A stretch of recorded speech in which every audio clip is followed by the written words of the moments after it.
Die ineenstorting van die Sowjetunie het 'n deurslaggewende verskywing in globale politieke ideologieë gemerk. Liberale demokrasie en kapitalisme het as dominante raamwerke na vore gekom en die globale landskap hervorm.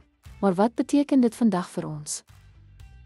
Impak op globale ideologieë, kapitalisme en liberale demokrasie. Die einde van die Koue Oorlog is wyd beskou as 'n oorwinning vir kapitalistiese, demokratiese stelsels.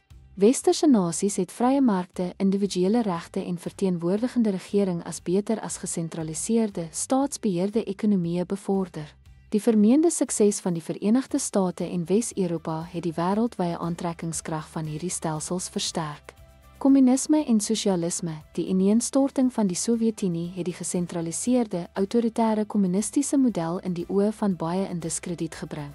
Lande wat marxisties-leninistiese beleid gevolg het, veral in Oos-Europa, het vinnig na markekonomieë en demokratiese instellings oorgeskakel. Alternatiewe sosialistiese benaderings, soos die in Skandinawië of moderne China, het egter steeds voortbestaan, aangepas by plaaslike toestande.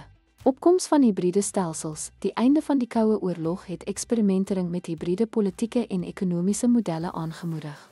Lande soos China het sosialisme met markmeganismes gemeng, terwyl ander state maatskaplike welsynsbeleid binne demokratiese raamwerke ingesluit het, wat toon dat ideologieë aangepas kon word eerder as streng verwerp te word.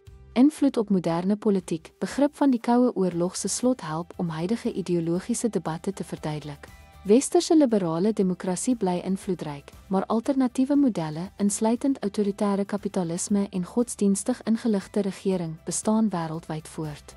Die ineenstorting van die ISER het ook getoon dat ideologie alleen nie stabiliteit of voorspoed kan waarborg nie. Effektiewe regering, ekonomiese bestuur en aanpasbaarheid is ewe belangrik.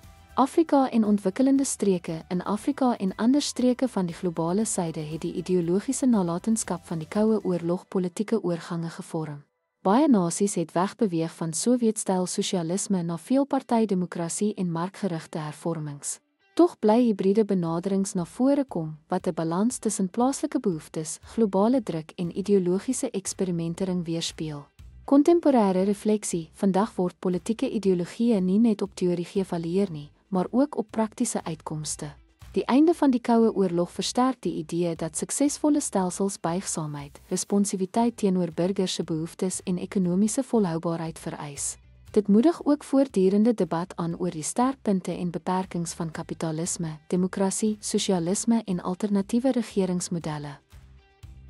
Ten slotte het die einde van die Koue Oorlog die globale begrip van politieke ideologieë hervorm, wat die vermeende sterkpunte van liberale demokrasie en kapitalisme beklemtoon het, terwyl dit gesentraliseerde kommunisme uitgedaag het. Deur hierdie tydperk te bestudeer, kan ons moderne politieke stelsels krities beoordeel, met die erkenning dat aanpasbaarheid, konteks en praktiese resultate sleutelbepalers van sukses bly. Dankie dat u by ons aangesluit het.